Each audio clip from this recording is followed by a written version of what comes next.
characteristic of a natural progression. There's definitely something else at work here. I better be ready for anything. Greetings YouTube, I'm Evening, and I'm here to talk about games you probably never heard about. Today, I want to ask and answer one simple question. Should you play Dreamkiller? Let's begin with what even is Dreamkiller? From the people that brought you that one pretty okay Painkiller expansion called Overdose, comes a new FPS that itself feels like a Painkiller expansion. The game was released in 2009 for both Windows and Xbox 360, and now it has become abandonware. So, once again, personally, the best way to play the game comes from Rohan Car's repacks.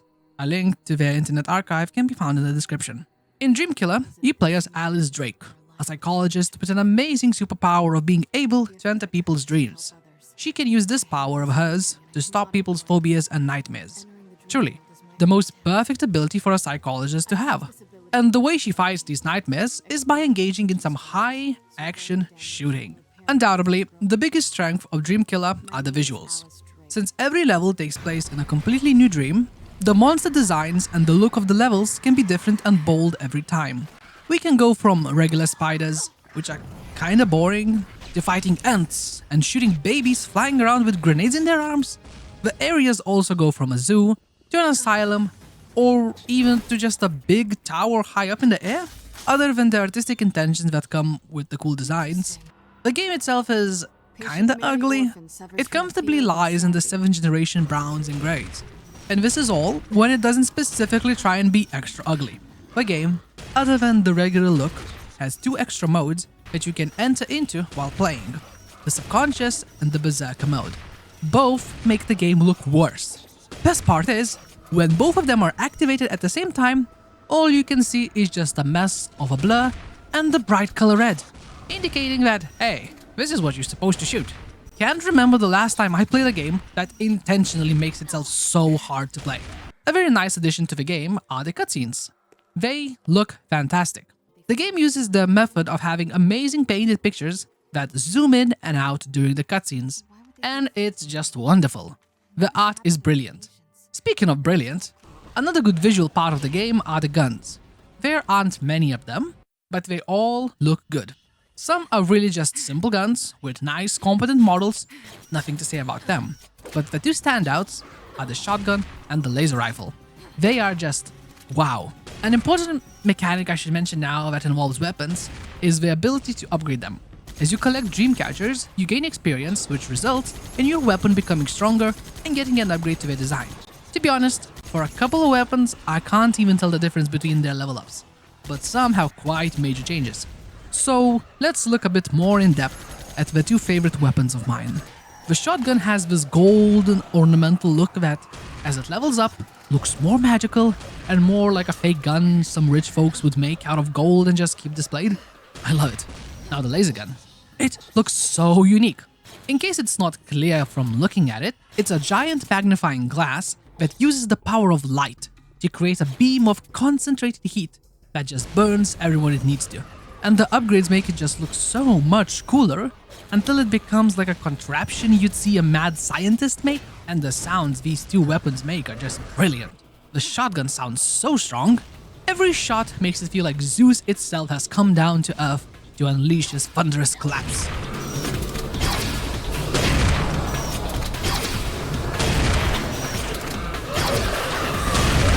It's great. Other weapons sound a little more anemic. Specifically, whatever this hand flame is supposed to be, it's just weak. The sound in general is just kinda there, unless you get those weird specific objects that have bad mixing and just make your eardrums bleed. Every sound in the game is just forgettable background noise, same as music. It's just something that blends into the background and it doesn't take long for it to join everything else and become noise. What is, however, very noticeable is the stellar voice acting of Alice. Laura Bailey absolutely kills it. She sounds so good.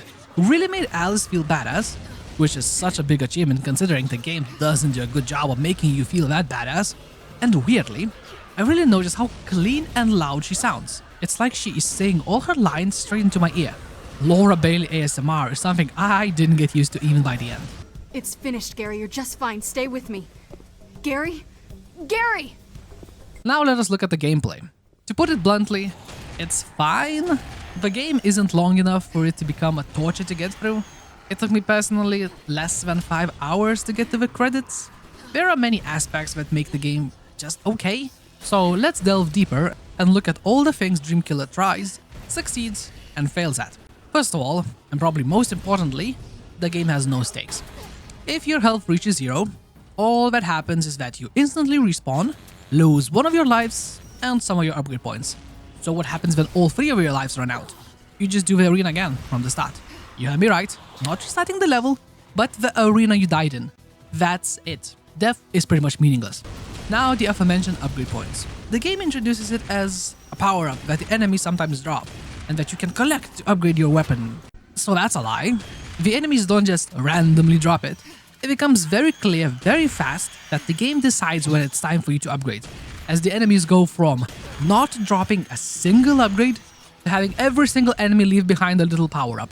While the visual changes, as the gun upgrades are very cool, the power increase is a bit questionable.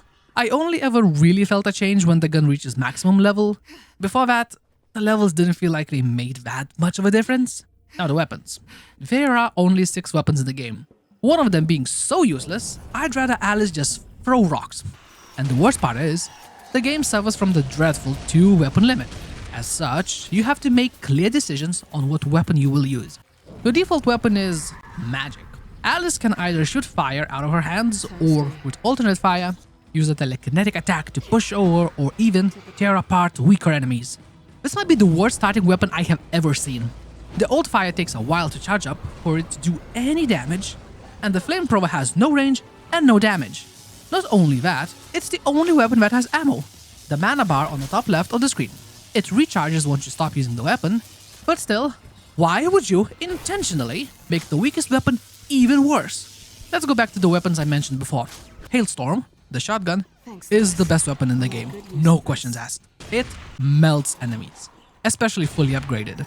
I don't think there's an enemy that survives a single shot, specifically while using the alternate fire, which fires out a ball that once it hits an enemy, freezes them in place, making them a one-shot kill. I think you can see the picture I'm painting. It's a weapon that can one-shot weaker enemies with regular fire and one-shot stronger enemies with alternate fire. It's just too damn good. Now Sunbeam. The primary fire isn't too strong, but it has great range. The reason why you use Sunbeam though ain't for the primary fire. It's the ult that is the star of the show. It shoots out a grenade-like projectile that, after hitting the ground, turns into a garden. This acts like the monkey bombs from Call of Duty Zombies, making enemies gather to the garden. You can probably see why this is so good. An easy way to have a big group of enemies just ignore you alone is fantastic, but add to that the possibility of having an explosive weapon that can instantly dispatch the newly gathered group, and you see why this weapon is a must. The other weapons are not that interesting. They are a minigun with a rocket launcher, a lightning gun that shoots out either a constant lightning beam or just a big ball of lightning, and lastly, a grenade launcher that has an ult that just knocks enemies down. Yeah, the other weapons feel a bit underwhelming compared to the 2 OP ones. I did enjoy having the minigun, except I used it exclusively as a rocket launcher, as why would you ever not? Rocket launcher is just so much better than a minigun. Because, like I mentioned, the game has a 2-weapon limit. There is no point in using any other weapons other than the strong Hailstorm or Sunbeam combo. This makes the game very formulaic, as every level just consists of you trying to find the 2 good weapons and then fighting the same way you fight every level once you get it. Now, you might say, surely, there are ways the game stops you from just using this OP combo row, right? Nope. Weapons have infinite ammo, so really, the only reason you would ever not use the strong combo is if you yourself decide that you are against being strong. The game also has the good old power-up mode that activates randomly once you kill a certain amount of enemies. I hate this mechanic in every game it appears, because it never activates when you need it to. 80% of the time, when the Berserker mode activates, it will be just to fight a single remaining enemy, and you will have wasted it. Sure, from time to time, it will activate just as the boss appears, and you kill it with 4 shotgun shots. But those moments are too rare for the feature to be any good. The other challenge the game gives you is that sometimes you can't shoot the enemies. They become invincible. To actually hurt them, you must go into this other dimension, your subconscious, where you can't see anything and your mana constantly drains. If it reaches 0, it will be your health that will begin to go down. So, the game gives you a new resource to manage. Except, either almost every enemy begins to drop mana, or the subconscious is just filled with extra mana pickups, so it's rarely a problem, it's just visual clutter. There are only two types of enemies, really. Weak, smaller enemies that just follow you around, and a bit stronger dudes that stay in place and shoot projectiles. That's more or less it. All enemies can be put into these two types, with just different coats of paint. This does make every fight more or less identical. The worst part is, sometimes, the enemies come out of nests that will continue to spawn the creeps infinitely until you destroy whatever the nest is. The problem is, it's hard to even tell what a nest is sometimes. Like, look at this bed. Can you tell it's a spawner?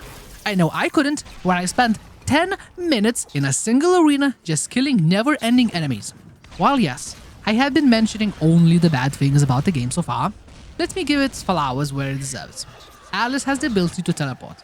With a press of a button, she sends out a little clone to whom you can teleport to. I didn't use it often, as many times it just didn't seem that needed or useful, but when you do see the perfect opportunity for teleport, let me tell you, the game really shines. The most fun I had in the whole game was being stuck in a circular room, sending out my clone to the other side of the room, killing the enemy in front, then instantly teleporting and shooting the enemy behind me. It was so much fun. I wish I could have done that in every fight. It's such a great mechanic that adds so much depth to your movement in the arena.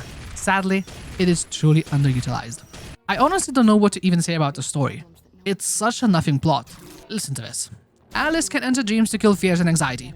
The creatures of these negative emotions don't like it, so they try to stop her. That's it. That's the story. I just saved you 5 hours of playing the game.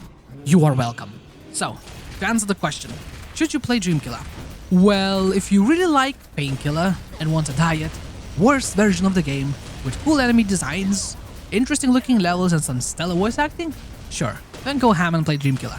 For everyone else, if anything in the game looked interesting, go play Painkiller.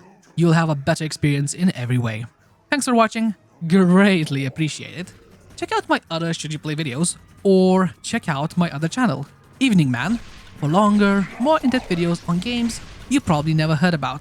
See you next time, I've been Evening, and this has been Dreamkiller.